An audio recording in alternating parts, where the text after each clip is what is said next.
Muy buenas noches, hermanos y hermanas, apreciadas visitas. Me alegra verles aquí esta noche una vez más. Otra vez quiero agradecerles por hacer el sacrificio de estar aquí durante el transcurso de la semana. Yo sé que no es fácil. Tal vez muchos salen del trabajo y vienen directamente acá. O tal vez tienen que venir de lejos. Apreciamos mucho su presencia. Esta noche, como se anunció, vamos a estudiar el tema el fuego consumidor. Pero antes de abrir la palabra de Dios, queremos pedir su presencia en este lugar al abrir las santas páginas. Así que les invito a inclinar sus rostros conmigo y vamos a elevar una oración para pedir la presencia de Dios. Padre Celestial, te damos gracias por el privilegio de encontrarnos una vez más en tu casa. Pedimos, Señor, en esta noche que, como has hecho en las primeras noches, tu Espíritu Santo nos acompañe. Te ruego, Señor, que nos ayudes a concentrarnos en el estudio. Te ruego que tu Espíritu Santo aclare a nuestras mentes el significado de tu palabra. Sabemos, Señor, que cuando venimos a ti en fe, tú cumples tus promesas y reclamamos la presencia tuya en este lugar. Te damos gracias, Señor, por el privilegio de acercarnos a ti en oración y gracias por escucharnos, porque te lo pedimos en el precioso nombre de tu Hijo, Cristo Jesús. Amén. Quiero invitarles a abrir sus Biblias conmigo al libro de Génesis, el capítulo 13, y vamos a leer el versículo 10. Génesis, el capítulo 13 y el versículo 10. Hallamos una descripción aquí de las ciudades de Sodoma y Gomorra antes que Dios las destruyera. Y es interesante notar la descripción que se da de estas ciudades antes de su destrucción. El contexto de ese versículo es que Abraham y Lot se encuentran en una colina mirando al valle de la llanura a donde se encontraban las ciudades. Y dice la Biblia que Abraham le dio a Lot la opción de escoger vivir en el valle o vivir en la montaña. Y nos dice en el versículo 10 que Lot miró y nos describe lo que vio cuando miró el valle.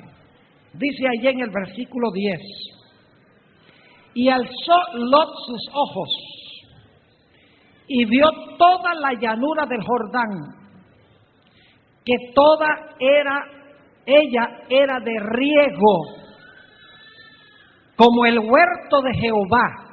¿Qué es el huerto de Jehová? ¿Qué otro nombre tiene el huerto de Jehová? ¿El huerto de qué? Del Edén.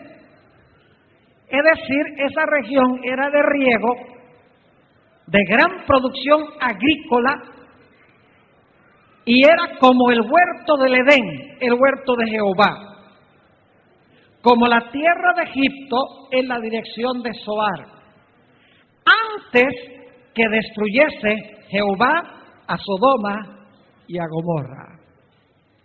Una llanura hermosa, con abundancia de producción agrícola, que se parecía al huerto del Edén por su hermosura, antes que Dios destruyese a Sodoma y a Gomorra. Pero la Biblia nos dice que estas ciudades eran supremamente inicuas. En efecto, en el capítulo 13 y el versículo 13 encontramos una descripción de la corrupción y la inmoralidad de estas ciudades. Dice en Génesis 13 y el versículo 13: mas los hombres de Sodoma eran malos y pecadores contra Jehová en gran manera. Dios podría haber dicho nada más que eran malos, o podría nada más haber dicho que eran pecadores, pero dice que eran malos y pecadores en gran manera. Ahora, cuando examinamos el relato bíblico, nos damos cuenta que estas ciudades se caracterizaban por 3 pecados cardinales, 3 pecados especiales. Uno de esos pecados era la inmoralidad en el área de las relaciones sexuales. Nuestra palabra sodomía o sodomizar viene del nombre Sodoma. Sabemos que los hombres de Sodoma practicaban libremente, por ejemplo, la homosexualidad. Porque leemos en Génesis 19 que cuando Lot tenía a los 2 ángeles dentro de su casa, que se reunieron los hombres de Sodoma alrededor de la casa de Lot y dijeron: sácanos a esos hombres porque queremos conocerlos. Ahora, esa expresión conocerlos no significa conocer a alguien como ustedes me conocen a mí o yo los conozco a ustedes. La palabra conocer se usa en la Biblia para describir la relación sexual entre un esposo y una esposa. Por eso dice en Génesis 4 y el versículo 26 que Adán conoció a su mujer Eva y Eva concibió un hijo. Es decir, los hombres de Sodoma querían tener relaciones sexuales con esos ángeles en la casa de Lot. Practicaban libremente la homosexualidad.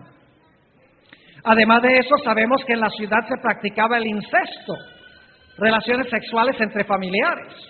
Porque la Biblia nos dice que cuando Lot salió de Sodoma con sus hijas, sus propias hijas emborracharon a Lot para que él se acostara con ellas, para que pudieran tener hijos con su propio padre. Es decir, que las ciudades de Sodoma y Gomorra se caracterizaban por una inmoralidad crasa, una inmoralidad terrible. El segundo pecado que caracterizaba a estas ciudades era el pecado de la violencia. Los hombres de Sodoma eran violentos. No tenían ningún respeto para con la vida humana. En el mismo relato que encontramos en el capítulo 19, nos dice que los hombres se reunieron alrededor de la casa de Lot y cuando Lot rehusó abrir la puerta para que dejara entrar a los hombres para tener relaciones homosexuales con los ángeles, dice allí que los hombres hicieron violencia contra Lot. Y si no hubiera sido porque los 2 ángeles alaron a Lot y lo metieron dentro de la casa y afligieron con ceguera a esos hombres hubieran matado a Lot y a toda su familia sin ningún respeto para con sus vidas. Primer pecado, inmoralidad.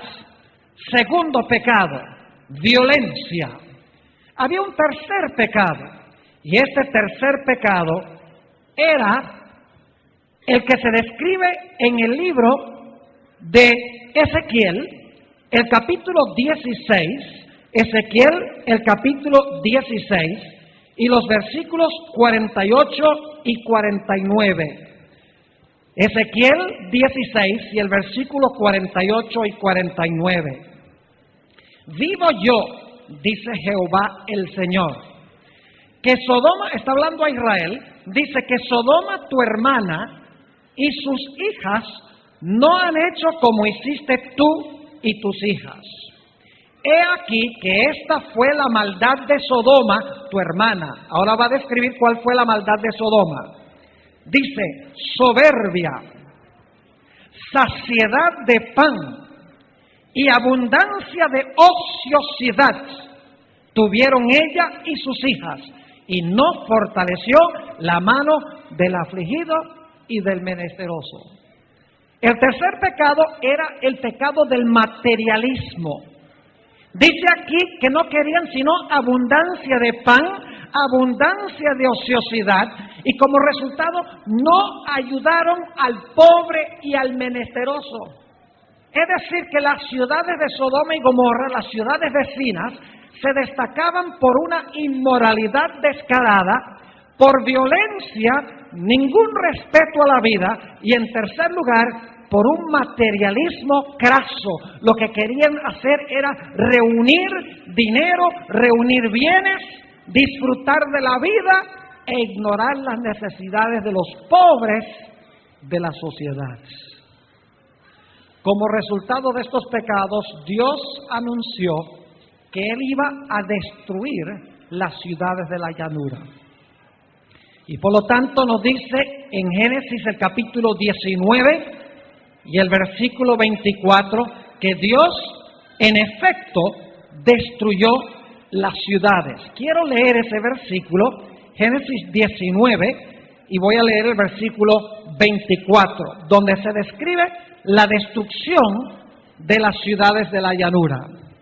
Dice allí, en el versículo 24 del capítulo 19, entonces Jehová hizo llover sobre Sodoma y sobre Gomorra azufre y fuego de parte de Jehová desde los cielos.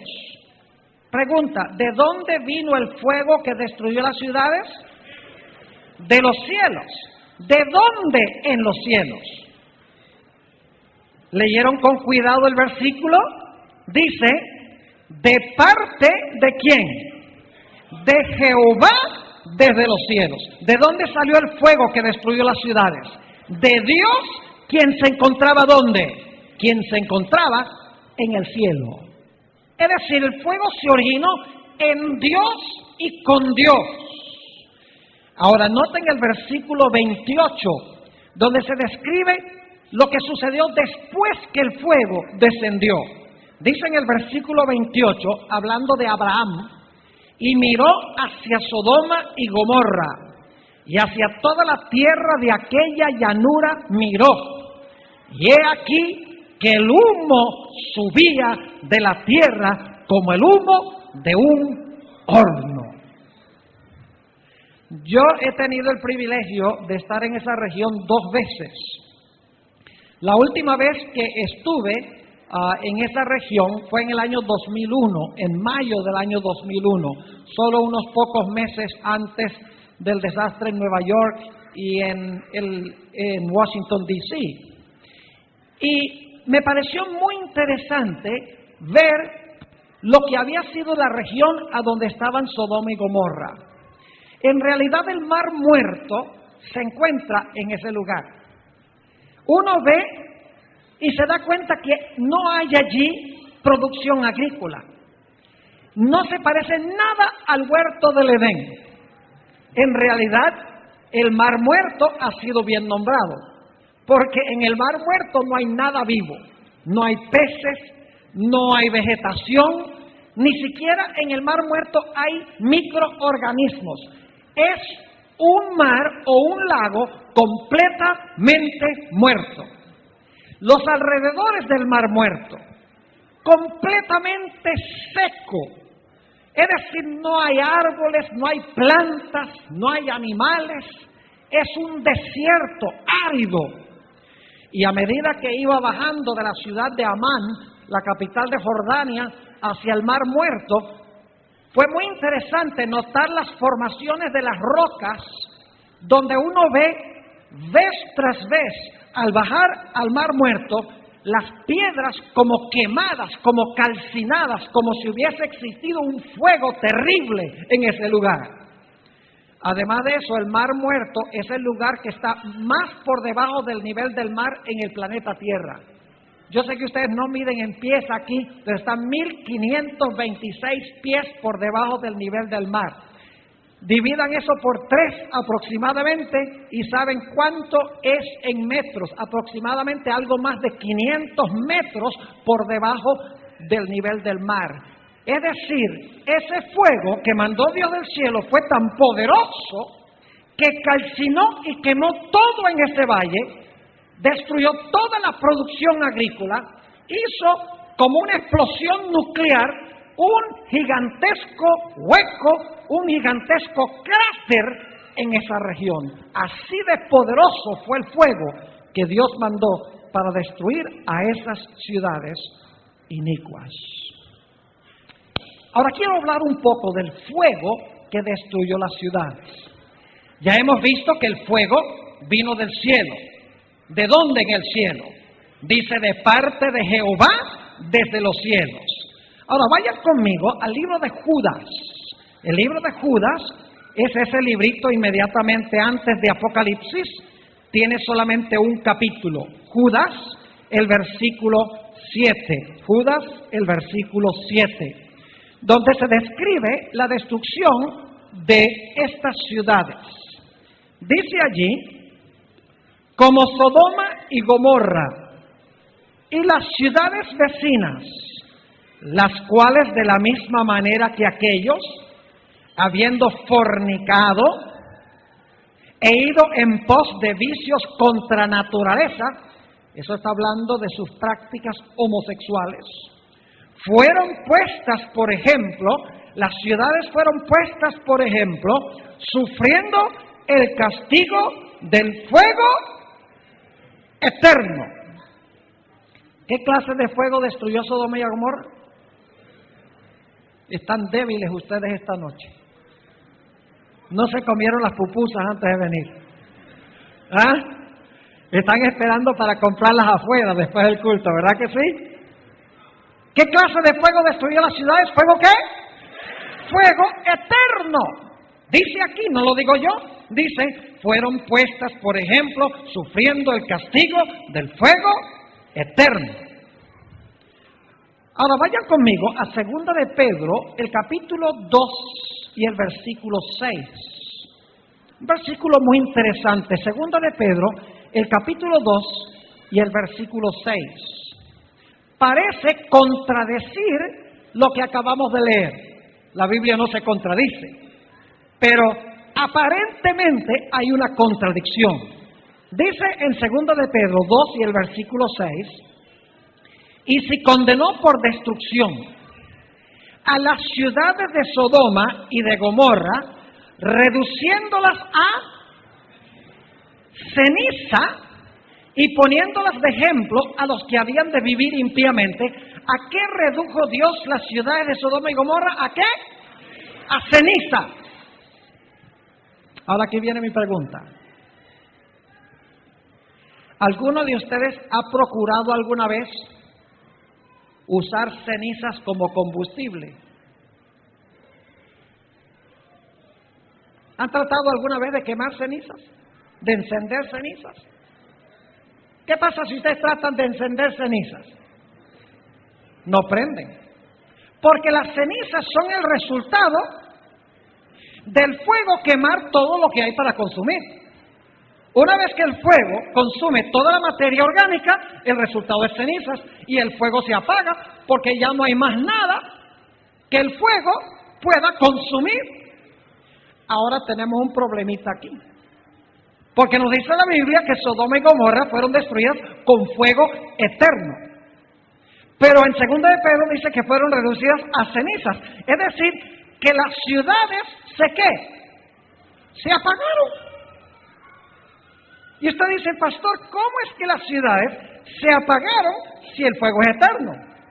Entonces la Biblia se contradice, Pedro y Judas se contradicen cuando Pedro dice, fueron reducidas a cenizas, mientras que Judas dice, fueron destruidos con fuego eterno. La respuesta es no, porque la Biblia no se contradice. Lo que pasa es que nosotros tenemos que entender en qué sentido habla la Biblia del fuego eterno. Ahora, lo que voy a compartir con ustedes esta noche probablemente va a ser nuevo también para los adventistas, no solamente para las visitas. Yo quiero decirles algo que los va a sorprender y al principio tal vez no van a estar de acuerdo conmigo, pero a medida que vamos estudiando van a decir, ya entiendo, veo una dimensión que no había visto antes. Yo quiero decirles esta noche que el fuego que destruyó a Sodoma y Gomorra todavía sigue ardiendo hoy. El fuego que consumió a Sodoma y Gomorra nunca se apagó. Todavía ese fuego está encendido hoy. Y usted dice, pero pastor, ¿cómo usted dice eso? ¿Acaso no dijo que las ciudades fueron reducidas a cenizas? ¿Cómo es que usted dice que las ciudades de Sodoma y Gomorra todavía están ardiendo hoy? Noten que no dije que las ciudades están ardiendo todavía hoy. Lo que estoy diciendo es que el fuego que consumió a Sodoma y a Gomorra todavía está ardiendo hoy. ¿Me entiende lo que estoy diciendo?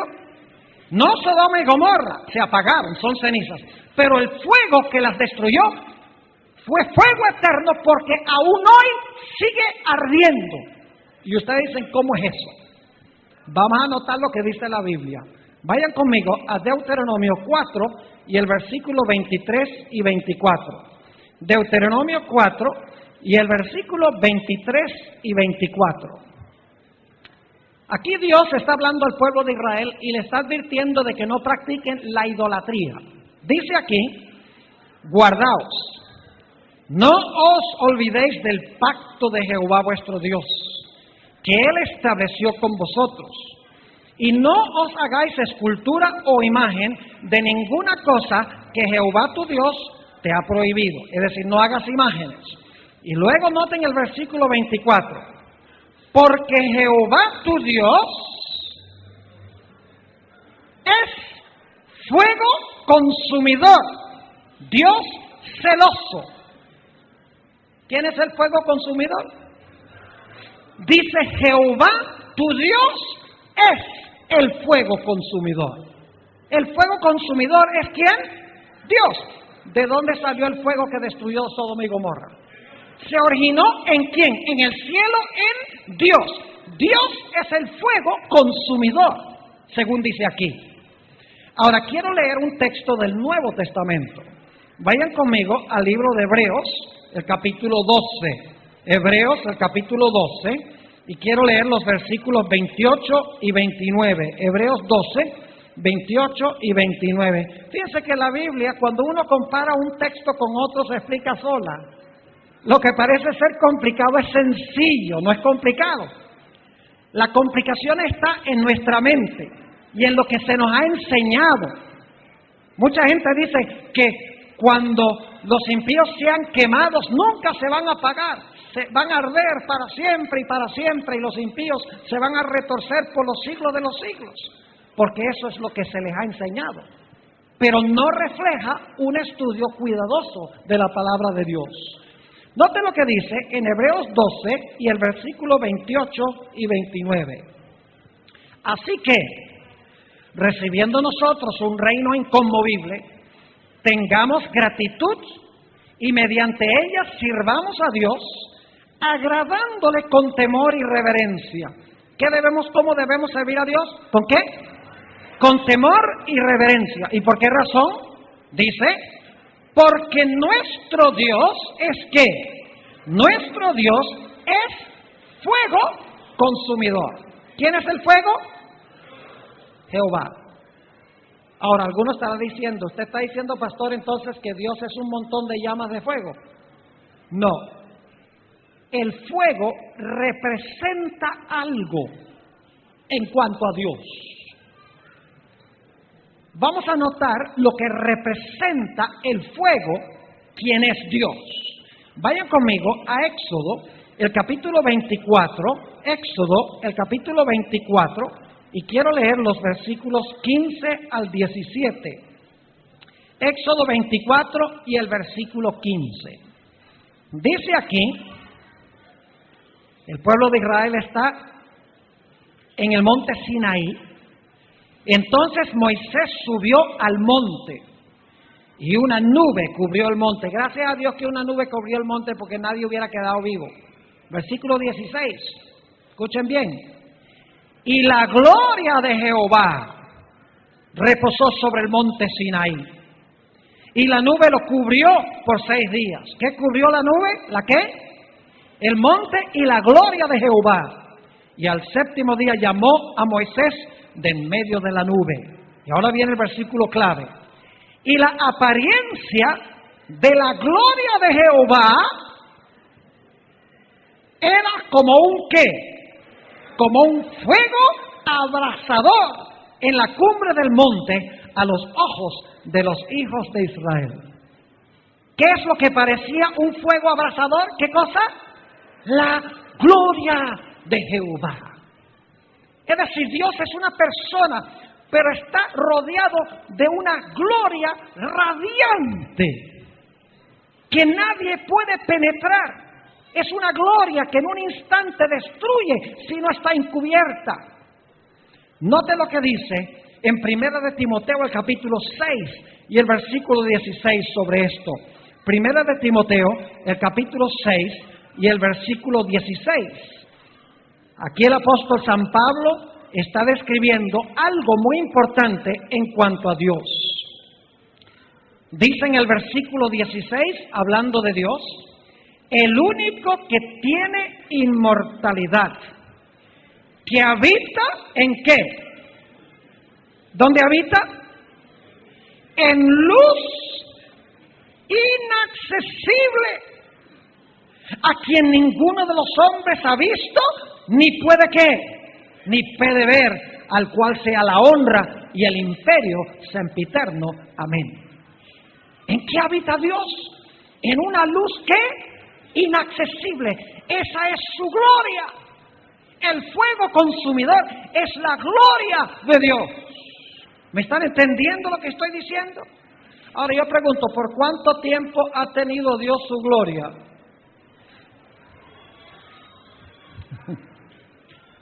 ¿Por cuánto tiempo en el pasado ha tenido Dios su gloria?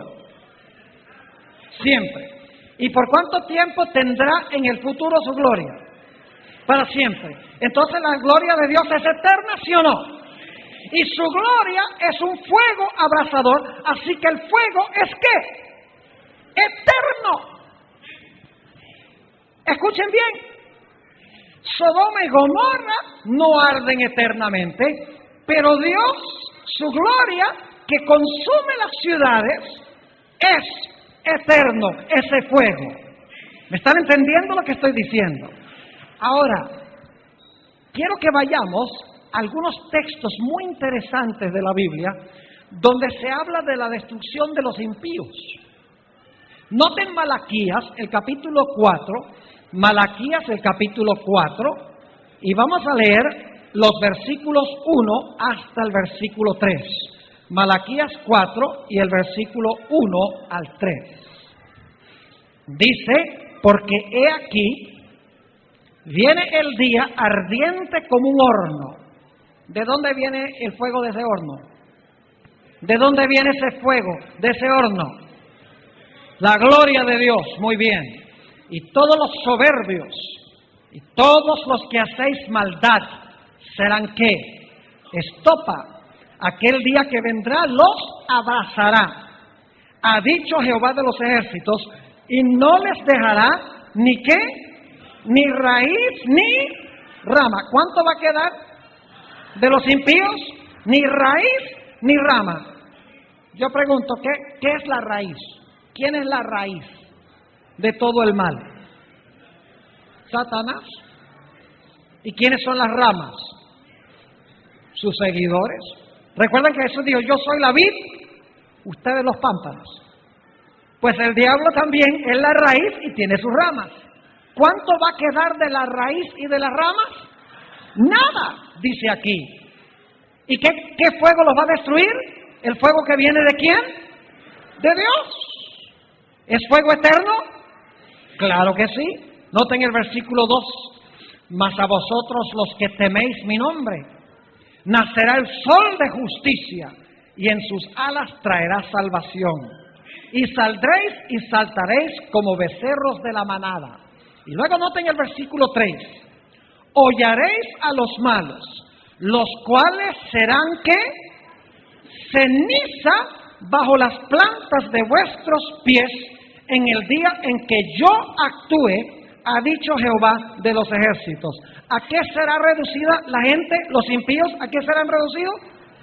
A cenizas. Yo pregunto, ¿entonces se van a seguir quemando los impíos? No, porque cuando usted tiene cenizas, ya las cenizas son el resultado de todo lo que había para consumir. Pero yo pregunto, ¿el fuego que destruye a los impíos sigue ardiendo después que los impíos son reducidos a cenizas? ¿El fuego sigue ardiendo? Sí, porque el fuego es la gloria ¿de quién? De Jehová. Y la gloria de Jehová es eterna. ¿Qué tal de Satanás? ¿Cómo será la destrucción de Satanás? Vayan conmigo a Ezequiel, el capítulo 28. Ezequiel, el capítulo 28, y vamos a leer los versículos 18 y 19. Aquí está hablando de la destrucción de un personaje que se conoce como el querubín cubridor. ¿Quién era el querubín cubridor?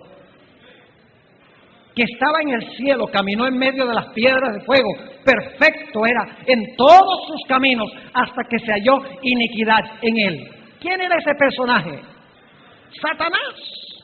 Ahora, noten lo que va a pasar con él. Ezequiel 28 y el versículo 18. Dice, con la multitud de tus maldades y con la iniquidad de tus contrataciones, profanaste tu santuario. Yo pues saqué fuego de en medio de ti, el cual te consumió. Y te puse ¿en qué? ¿En qué lo puso Dios? ¿En qué? En ceniza sobre la tierra a los ojos de todos los que te miran. Todos los que te conocieron de entre los pueblos se maravillarán sobre ti. Espanto serás y para siempre, ¿qué cosa? Dejarás de ser. ¿Qué significa dejar de ser? Yo pregunto, una persona que está viva, ¿ha dejado de ser? ¿No? Claro que no. Si los impíos, si Satanás están ardiendo en el infierno para siempre y nunca se apagan, entonces no dejaron de ser. Ni son cenizas. Porque la Biblia dice que será reducido a cenizas y dejará ¿de qué? De ser. Y dice que los impíos serán cenizas bajo las plantas de vuestros pies. Es decir, el fuego que destruye a los impíos es eterno porque el fuego es la gloria de Dios, pero el resultado que produce el fuego no arde para siempre, sino que se apaga después que se haya consumido todo lo que hay para consumir. Levanten la mano si entienden lo que estoy diciendo. Gloria a Dios. Ahora vamos a San Mateo capítulo 25. Porque muchas personas entienden mal esto. La mayoría de las iglesias están confundidas en cuanto al infierno. Dicen, no, si la Biblia dice que los impíos van a ser quemados con fuego eterno. Sí, la Biblia dice que los impíos serán quemados con fuego eterno. Pero dice que el fuego es eterno, no los impíos que son quemados por el fuego. Noten Mateo 25 y vamos a leer el versículo 41 y luego vamos a leer el versículo 46. Dice en el versículo 41, entonces dirá también a los de la izquierda, apartaos de mí, malditos, ¿al qué? Al fuego eterno preparado para el diablo y sus ángeles. ¿Qué es lo que es eterno? Los malos son los eternos. No, ¿qué es lo que es eterno? El fuego es eterno. Note lo que dice también el último versículo, el versículo 46. Dice, e irán estos al castigo ¿qué? Eterno, y los justos a la vida eterna. Y yo pregunto, ¿qué es el castigo eterno? Porque la paga del pecado es muerte. No dice que la paga del pecado es vida en miseria. Dice, la paga del pecado es muerte, mas la dádiva de Dios es ¿qué? Vida eterna. Las dos opciones son vida eterna, viviendo para siempre, o dejando de vivir ¿qué? Para siempre, muerte eterna o vida eterna. Y dice que irán al castigo eterno. ¿Y por qué los impíos van al castigo eterno? Porque una vez que el fuego los consuma, nunca más van a vivir. Su castigo dura para siempre.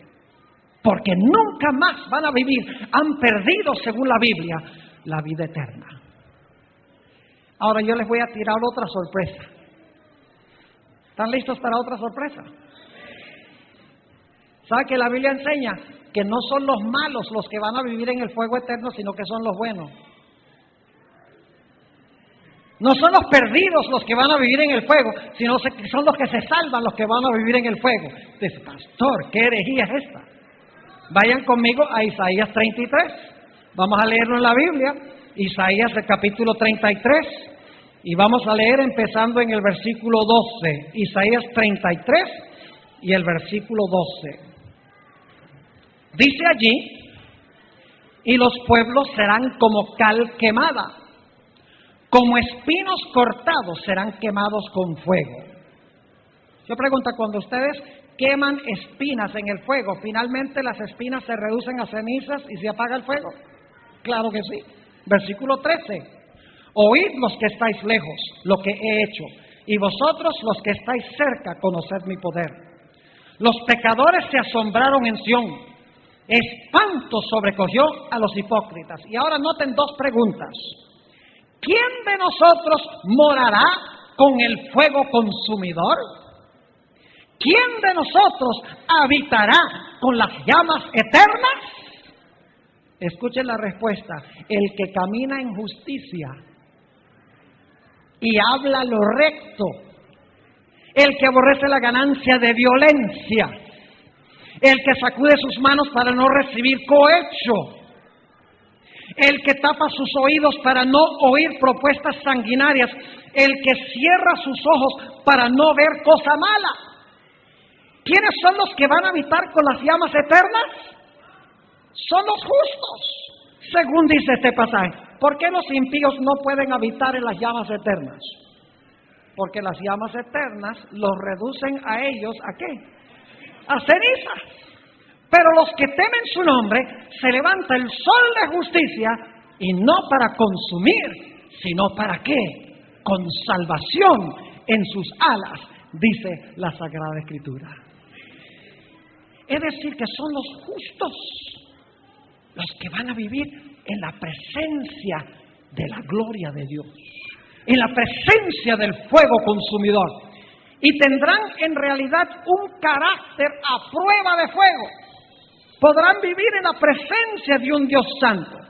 Podrán vivir en la presencia de la gloria de Dios, porque habrán desarrollado una vida en armonía con la vida de Dios. Vamos a notar algunos versículos que nos indican esto. Saben que muchas veces en el Nuevo Testamento, cuando aparecen pasajes que hablan de la segunda venida de Jesús, se habla de la necesidad que nosotros tenemos de vivir una vida santa en preparación para la venida de Jesús, una vida pía. La Biblia nos dice que necesitamos una preparación especial, porque cuando venga Cristo, nos dice en 2 Tesalonicenses capítulo 1, dice que viene con llama de fuego, con todos los santos ángeles. Y si nosotros no tenemos un carácter, una vida a prueba de fuego, el fuego, la gloria de Dios nos consumirá. Por eso necesitamos, antes que Jesús venga, una preparación especial para encontrarnos con el Señor. Vamos a leer algunos de esos versículos. Vamos otra vez a Hebreos 12. Ya leímos este texto, vamos a leerlo de nuevo. Hebreos, el capítulo 12 y el versículo 28 y 29. Hebreos 12, 28 y 29. Dice esto: así que, recibiendo nosotros un reino inconmovible, tengamos gratitud y mediante ella sirvamos a Dios, agradándole ¿con qué? Con temor y reverencia. ¿Cómo debemos nosotros servir a Dios? ¿Con qué? Con temor y con reverencia. Y luego dice, porque nuestro Dios es ¿qué cosa? Es fuego consumidor. Noten el versículo 14, allí mismo en Hebreos 12 y el versículo 14. Un versículo muy importante dice, seguid la paz con todos. Y ahora escuchen bien. Y la ¿qué? La santidad, sin la cual nadie verá al Señor. ¿Qué necesitamos tener para ver al Señor? Santidad, dice la Escritura. Ustedes conocen ese texto, nada más lo voy a mencionar porque se lo saben de memoria. Mateo 5 y el versículo 8, donde dice, bienaventurados los de limpio corazón, porque ellos verán a Dios. ¿Qué van a hacer los impíos cuando Jesús venga en las nubes, según Apocalipsis? Dice que van a huir, Iba a decir, escondernos del que está sentado en el trono de la ira del Cordero. Van a pedir que las rocas caigan sobre ellos. Se van a esconder en las cuevas, porque no pueden soportar la gloria de Dios. ¿Qué van a decir los que están esperando a Jesús? Los que han desarrollado la santidad, los que tienen un limpio corazón. ¿Qué van a decir? He aquí, este es nuestro Dios, le hemos esperado y Él nos salvará. Y saben que cuando el corazón está limpio, la vida está limpia también. Porque de la abundancia del corazón habla la boca. Me hace recordar cuando yo estaba en primaria, yo crecí en Venezuela, en la ciudad de Caracas, estudié toda mi educación primaria. Y a veces pues me comportaba como medio travieso en la escuela primaria. Y a veces decía una mala palabra. Y la maestra entonces llamaba a mis padres y les contaba lo que yo había dicho. Y claro, en esa época no solamente lo castigaban a uno en la escuela, sino en la casa también. Cuando llegaba a la casa, mi mamá me estaba esperando y me decía, ya me contaron lo que pasó en la escuela hoy. Y ya yo sabía lo que venía. Y dice, vamos al baño, y agarraba una barra de jabón, y mojaba el jabón, y con el jabón me lavaba la boca, para que mi boca aprendiera a no decir esas cosas. Pero ya hace unos pocos años, cuando fui a visitar a mi mamá, viviendo en Texas, en los Estados Unidos, le dije a mi mamá, pero mira mamá, yo me acuerdo cuando me lavabas la boca con jabón. Le dije, ¿sabes cuál es el problema? Tenías que haberme lavado el corazón. De nada te valió lavar la boca. Era necesario que Dios lavara mi corazón. Y cuando lavó mi corazón, ya no salen malas palabras. Cuando me lava mi corazón, ya no salen malas acciones. Jesús dijo, cualquiera que mira a una mujer para codiciarla, adulteró en su corazón. El problema nuestro no son nuestras acciones, el problema es nuestro corazón. Por eso Jesús dijo, no es lo que entra al hombre lo que contamina al hombre, sino es lo que sale del hombre lo que contamina al hombre. Y luego dice adulterios, homicidios, mentiras, todo eso sale ¿de dónde? Del corazón. Así que cuando Jesús dijo, bienaventurados los de limpio corazón, porque ellos verán a Dios, está diciendo bienaventurados aquellos cuyas acciones, cuyas palabras, cuyos pensamientos son ¿qué? Son limpios. Desarrollar la santidad sin la cual nadie verá al Señor. Hoy en día, en la iglesia cristiana, se habla mucho del perdón. Se habla, oh sí, recibe a Cristo como tu Salvador y serás salvo tú y tu casa. Y se habla mucho de la necesidad de tener milagros en la iglesia y de hablar en lenguas en la iglesia y de lo espectacular en la iglesia. Pero poco se habla de la necesidad de la santidad en la iglesia. Lo que demuestra que estamos bien con Jesús no es que hablamos en lenguas ni hacemos milagros. Lo que demuestra que estamos bien con Jesús es vivir una vida ¿qué? Una vida de santidad. Dios no solamente quiere perdonarnos, Dios quiere limpiar nuestra vida de toda maldad. No solamente quiere que tengamos la certeza del perdón, sino quiere que nuestra vida cambie, que tengamos santidad, limpieza de corazón, sin la cual nadie verá a Dios. Noten Primera de San Juan, el capítulo 3. Primera de San Juan, el capítulo 3.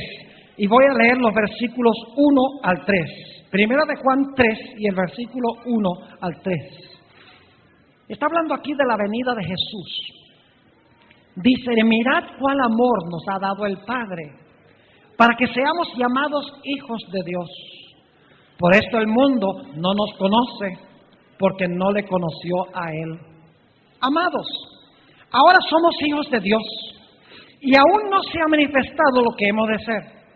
Pero sabemos que cuando Él se manifieste, es decir, cuando Jesús venga, seremos semejantes a Él, porque ¿qué? Le veremos tal como Él es. ¿Qué va a pasar cuando Jesús venga? ¿Lo vamos a qué? A ver como Él es. ¿Y qué debemos hacer en preparación para eso? Note lo que dice el versículo 3. Y todo aquel que tiene esta esperanza en Él es decir, la esperanza de ver a Jesús cuando venga, ¿qué hace? Se purifica a sí mismo como Él también es ¿qué? Puro. Cualquiera que tiene la esperanza de la venida de Jesús, de verlo tal como Él es, ¿qué hace? Se purifica a sí mismo como Él también es ¿qué? Como Él también es puro. Noten el libro de Tito, el capítulo 2, Tito, el capítulo 2 y el versículo 11.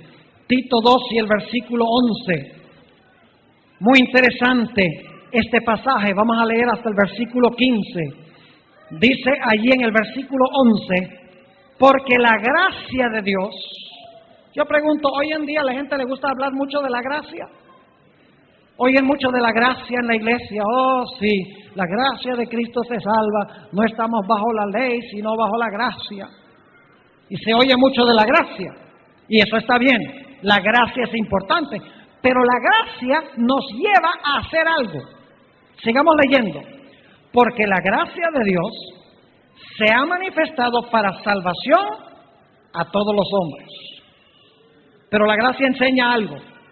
Enseñándonos que la gracia nos enseña algo, ¿sí o no? ¿Nos enseña algo la gracia? Sí. ¿Qué nos enseña la gracia? Dice, enseñándonos que renunciando a la impiedad y a los deseos mundanos, la gracia nos enseña a renunciar a los deseos mundanos, ¿sí o no? ¿Y a la impiedad? Claro que sí. Vivamos en este siglo, es decir, en este tiempo, sobria, justa y ¿cómo? Y piadosamente, aguardando la esperanza bienaventurada y la manifestación gloriosa de nuestro gran Dios y Salvador Jesucristo, quien se dio a sí mismo por nosotros. Ahora escuchen bien, quien se dio a sí mismo por nosotros para redimirnos de toda iniquidad y purificar para sí un pueblo propio, celoso de buenas obras. ¿A qué vino el Señor Jesucristo? A purificar a un qué? A purificar a un pueblo celoso de qué clase de obras? Buenas obras, dice aquí. Debemos renunciar entonces a la impiedad y a los deseos mundanales, según dice esto, esperando la bienaventurada esperanza, el regreso glorioso del Señor Jesucristo. Ahora alguno dirá, Pastor Bor, usted ha dicho que nosotros necesitamos tener no solamente perdón, sino que también pureza. Y que tenemos que tener un limpio corazón, porque sin limpio corazón no vamos a ver a Dios. Y que necesitamos tener santidad, sin la cual nadie verá al Señor. Y que debemos renunciar a la impiedad y debemos renunciar a los deseos mundanos y debemos ser celosos de buenas obras. Y nos ha dicho que cualquiera que tiene la esperanza de la venida de Jesús tiene que purificarse a sí mismo como Él es puro. Pero la pregunta clave, pastor, es ¿cómo se hace? ¿Cómo es que nos purificamos? La Biblia tiene el secreto.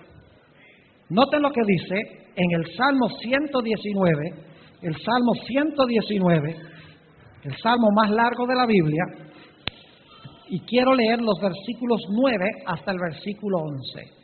¿Usted quiere tener un carácter a prueba de fuego? ¿Un carácter que el fuego no consuma cuando Jesús venga? ¿Es el deseo de nuestra alma, de nuestro corazón? Debe ser así. Dice en el versículo 9, ¿con qué limpiará el joven su camino? ¿Cómo se limpia el camino? El camino significa la conducta. ¿Con qué limpiamos nuestro camino o nuestra conducta? ¿Con qué? Con guardar tu palabra. Noten el versículo 11. En mi corazón he guardado ¿qué? Tus dichos para no pecar contra ti. ¿Qué es lo que nos lleva a no pecar contra Dios? La palabra ¿dónde? En el corazón. ¿Y cómo mete usted la palabra en el corazón? ¿Cómo metemos la palabra en el corazón? ¿Saben cómo se mete? leyendo la Biblia. Déjenme darles una ilustración.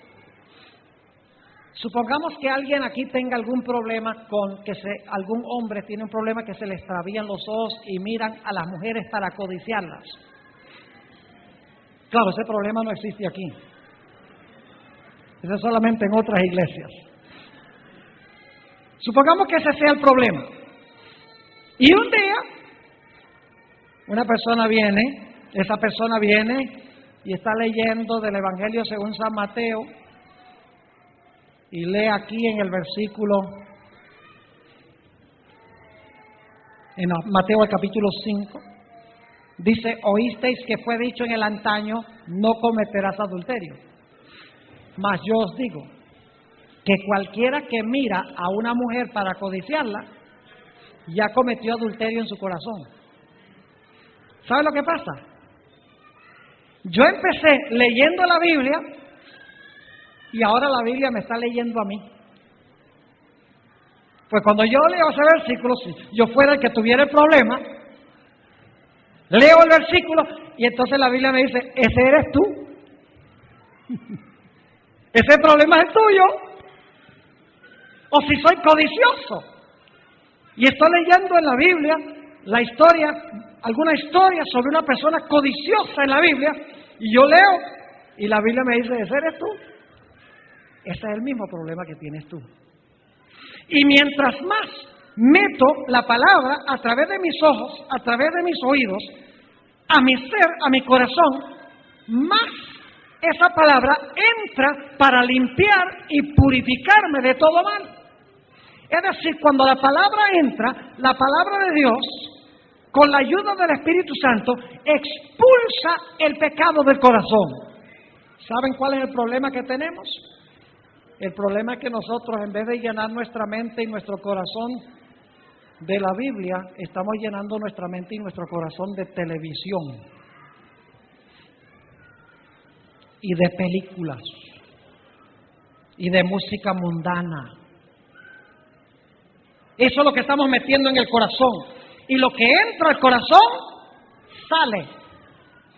Porque como piensa el hombre en su corazón, así es él, dice la Sagrada Escritura. Si usted quiere victoria sobre el pecado, apague el televisor y lea la Biblia. Lea un buen libro cristiano. Llene su mente y su corazón de las palabras de Dios. ¿Y sabe lo que va a pasar? Finalmente, las cosas del mundo ya no le van a gustar y las cosas de Dios le van a empezar a gustar. Yo recuerdo cuando mis padres, nosotros fuimos por primera vez a Latinoamérica, fuimos a Colombia y luego después de un año mis padres se fueron para Venezuela. Íbamos del estado de Wisconsin y en ese tiempo yo creo que no había hispanos allá en Wisconsin. Nunca habíamos comido papaya. Y me acuerdo que fuimos al mercado un día y decidimos comprar una papaya. Y la llevamos a la casa, la cortamos, le quitamos las semillitas esas negras, le quitamos la concha y lo partimos en pedazos y nos sentamos a comer la papaya. Y desde el momento que nos echamos el primer mordisco, ¡ah! ¡Terrible esto! ¿Quién puede comer esto? Nos parecía horrible la papaya. Pero ¿saben algo? Que durante el transcurso de los años seguimos comprando papaya y comiendo papaya. Y saben que ahora es una de nuestras frutas favoritas. Porque por la práctica uno aprende a gustar lo que no le gustaba y a no gustarle lo que antes le gustaba.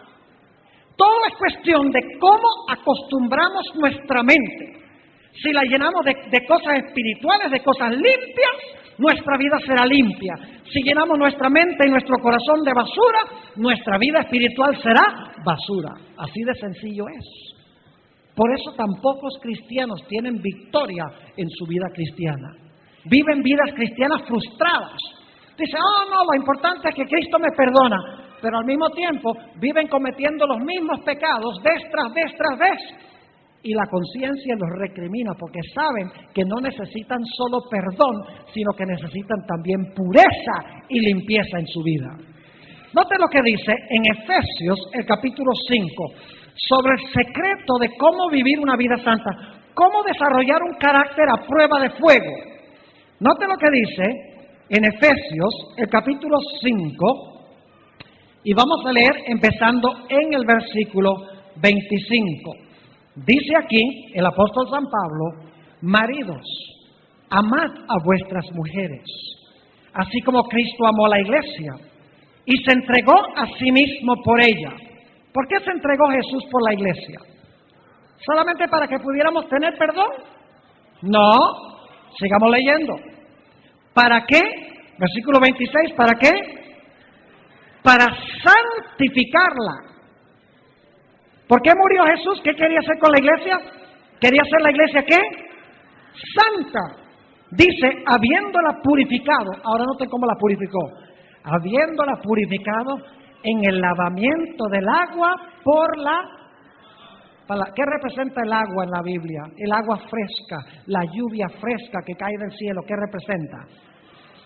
Hablamos, por ejemplo, de la lluvia tardía. ¿Qué representa la lluvia? El agua fresca representa el Espíritu Santo.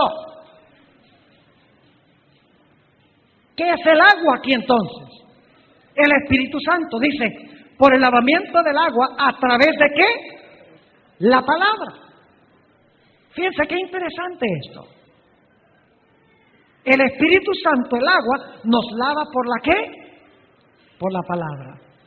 Es decir, cuando nosotros oramos y leemos la palabra de Dios, el Espíritu Santo a través de la palabra expulsa de nuestra vida el pecado y el mal. Quiero leer un texto más antes de llegar al fin de nuestro estudio en esta noche. Segunda de Corintios, el capítulo 3 y el versículo 18. Segunda de Corintios, el capítulo 3 y el versículo 18. Mis hermanos y hermanas, apreciadas visitas, ninguno de nosotros vamos a ver al Señor, al menos que desarrollemos en nuestra vida la santidad, la semejanza a Jesús. Note lo que dice Segunda de Corintios, el capítulo 3 y el versículo 18. Por tanto, nosotros todos, mirando a cara descubierta como en un espejo la gloria del Señor, ¿qué es lo que estamos mirando? Como en un espejo, ¿qué cosa? La gloria del Señor. ¿Qué pasa cuando miramos la gloria del Señor? Dice, somos, ¿qué cosa? Transformados de gloria en gloria en la misma imagen, como por el Espíritu del Señor. ¿Cómo somos transformados a la imagen de Jesús? Contemplándolo. ¿Y a dónde lo contemplamos? En la Biblia, en la palabra de Dios. Mientras más tiempo dedico en la Biblia, mientras más veo a Jesús en la Biblia, mientras más veo la belleza de su carácter, se me pega. Y el Espíritu Santo empieza a limpiar y a purificar mi vida. De tal manera que cuando Jesús venga, tendré la santidad, un carácter a prueba de fuego, y la gloria de Dios no me destruirá. Quiero terminar con una historia que encontramos en el libro de Daniel. El rey Nabucodonosor levantó una gran imagen. Ustedes conocen la historia. Mandó a llamar a todos los altos funcionarios del gobierno. Y cuando llegaron todos allí, tenían una banda, tocaron instrumentos musicales. Y cuando escucharan la música, todos los que estaban presentes allí debían inclinarse y adorar esa imagen que había levantado Nabucodonosor. Todos los que estaban presentes en el valle de Dura se arrodillaron ante la imagen, pero había 3 jóvenes que se quedaron de pie y dijeron: nosotros servimos solamente al Dios del cielo, el Dios verdadero. Y Nabucodonosor les dijo: ¿no saben ustedes que si no adoran la estatua que yo levanté, los voy a echar a un horno de fuego? Y ellos dijeron: sabemos eso, oh rey, pero sabemos también que Dios nos puede librar.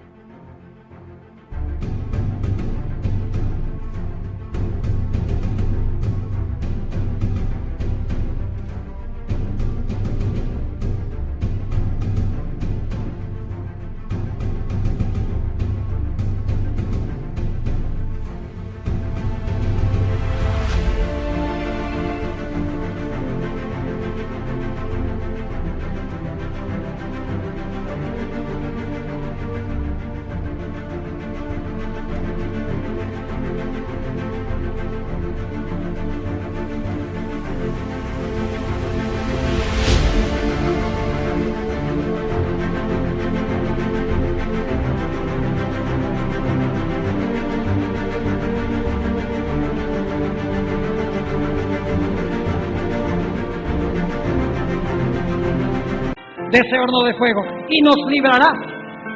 Pero si escoge no librarnos, igual lo vamos a servir a Él. Eran como Job, no servían a Dios porque todo le iba bien. Dijeron, aunque no nos salve, todavía servimos a Dios.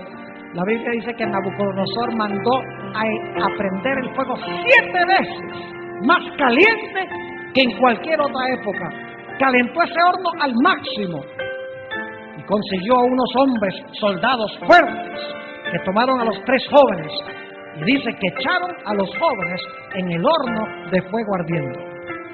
Tan terrible era ese fuego que esos hombres impíos, malvados, que los echaron en el fuego, dice la Biblia, que los consumió, los incineró en el acto.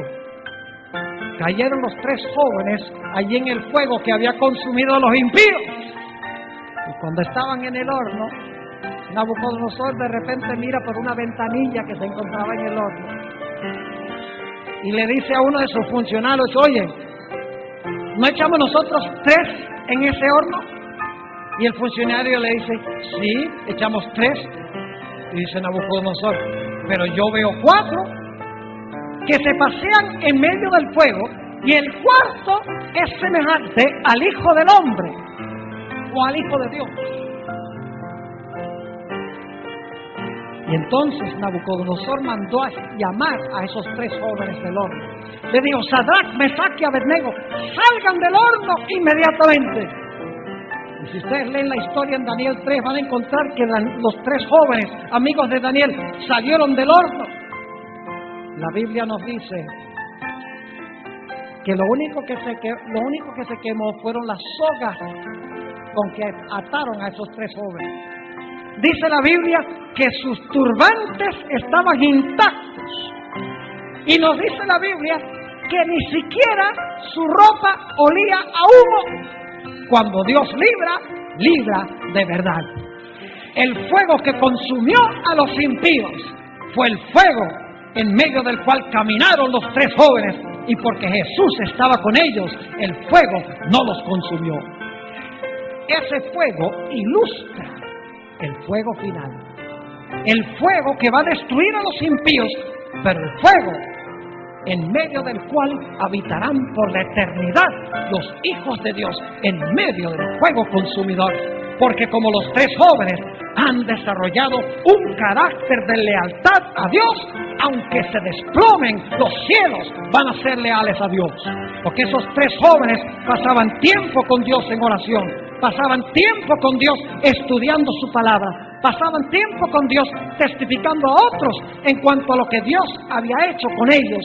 Su vida estaba 100% consagrada a Dios y el fuego no los consumió. Yo les pregunto, ¿suena esto como una experiencia que les gustaría tener a ustedes en esta noche? ¿Les gusta?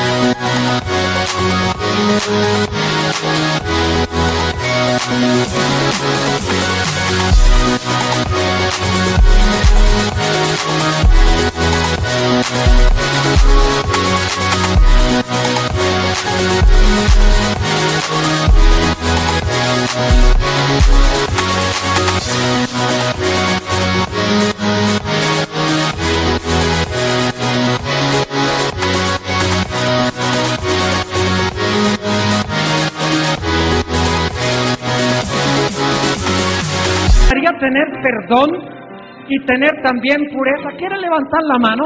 Si quieren tener perdón, levántala bien alto. ¿Quieren tener perdón y tener también pureza? Gloria a Dios.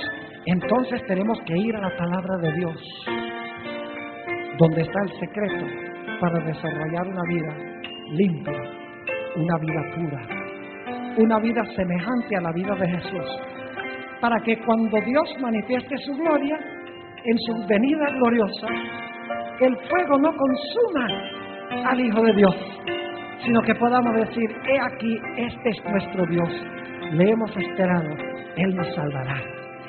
Mis hermanos y hermanas, apreciadas visitas, Dios quiere un pueblo santo, un pueblo diferente.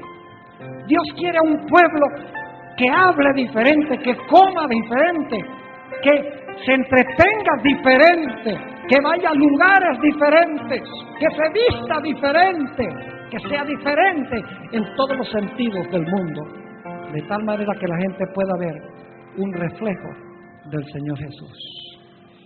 Yo me alegro de que todos han levantado la mano en esta noche. No vi ni una sola mano que no se haya levantado. ¿Quién no va a querer perdón y pureza? Todos lo queremos. La pregunta clave es si vamos a cumplir con los requisitos para tener la pureza en nuestra vida. Yo oro a Dios de que tengamos esa experiencia en nuestra vida. Yo sé que hay personas aquí que puede ser que tengan luchas grandes con pecados secretos en su alma, en su ser. Yo sé eso. Pero no hay nada que Dios no pueda perdonar, no hay nada que Dios no pueda purgar con su poder. Yo quiero tener una oración en esta noche para pedir que Dios bendiga a aquellos que levantaron la mano y que puedan, con el poder y con la ayuda de Dios, cambiar los hábitos de su vida para dedicar tiempo a Jesús, de tal manera que día en día llegamos a ser más semejantes a Él. Oremos. Padre Celestial, te damos gracias. Te damos gracias porque no solamente nos prometes el perdón, sino que nos prometes también pureza. Hemos estudiado esta noche en cuanto a la importancia de tener un carácter a prueba de fuego, un carácter semejante al de Jesús, que ni el cielo, ni la tierra, ni el infierno puedan sacudir. Has visto las manos levantadas, hay personas aquí que tienen luchas. Te quiero pedir, Señor, que tú des victoria en esas luchas, que le des victoria a cada uno sobre el mal, sobre Satanás, sobre el pecado. Que podamos tener en esta iglesia un pueblo santo, un pueblo que refleje el carácter hermoso y glorioso de Jesús. Te damos gracias, Padre, por escuchar nuestra oración, porque te lo pedimos en el precioso nombre de tu Hijo, Cristo Jesús. Amén.